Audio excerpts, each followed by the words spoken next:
Here's another site that I love. This is called Nearpod.com.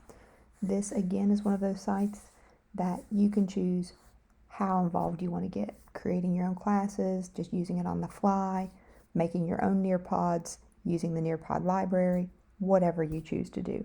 I usually use a mixture of both. So there's a couple ways you can go about this. You can quick launch a lesson. Say you just want to throw up a question that you need your kids to answer really quickly. So you can hit a quick launch. You could even set a timer on it. You could do a collaborative board, open-ended question. I'm going to use a collaborative board. So here, maybe it's, maybe I have a question about recess that day. And so I want to put my question up.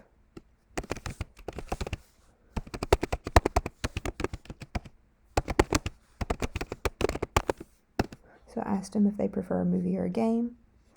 You can make it look like anything you want. Doesn't really matter here, so I'm just going to go with the one they have. And then it's going to create the board for me. It usually takes it 20-30 seconds to be ready. And then one thing it's going to give you is this code. You can throw it up on the screen again. The kids will punch in the code when they go to Nearpod, open the app, whichever they choose, and it pops right up. So on your side, for the teacher, it's always going to ask you if you want to approve student comments before they are posted. Probably a good decision, especially if you teach upper grades like I do, just because you don't want something inappropriate being thrown out there on the board. Cover yourself anytime you get the chance, so I always hit yes. And so then this pops up on the screen on the smart TV in my room. My kids see it, and they type in a question. It pops up on a little post-it on the screen.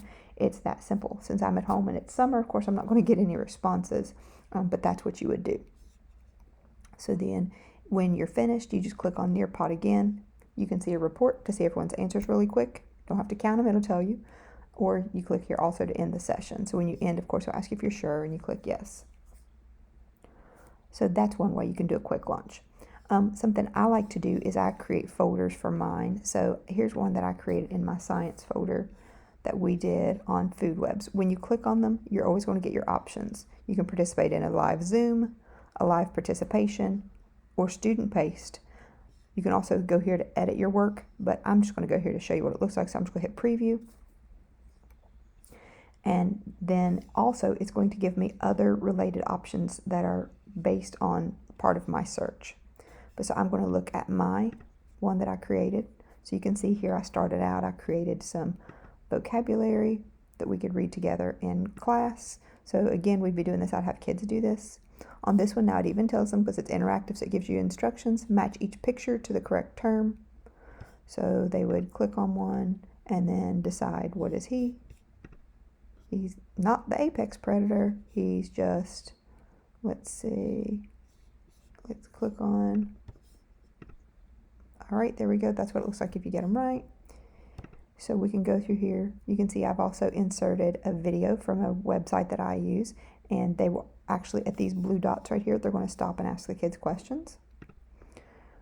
Here's some reading material that I just took screenshots out of from our website that we use. Now here's one of those collaborate boards. Again, kids are going to throw little post-its up on this, and I'm going to see them all at once. More reading material. Another video. And then time for a poll. So the kids are going to answer a poll, something super simple. Then this is a game that they actually have on Nearpod that the kids love, Time to Climb. They answer questions, and their little mountain climber is actually getting up the hill. So they like that. Another collaborate board. This is a video that I found on Nearpod about predators, which is really cool. And you can see there are lots of things you can do here, matching terms and definitions. This one, they actually have to use these tools down here to draw. So they're going to use arrows, words, or drawings to explain how these items would be arranged or connected in a food chain. So there's tons of things you can do.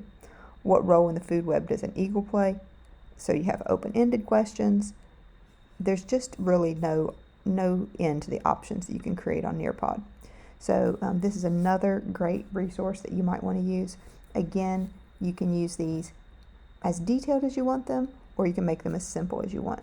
So it's another thing I would encourage you to explore, and just continue to think outside the box. Don't use those same old boring assessments. if you get bored with it, you know the kids are too.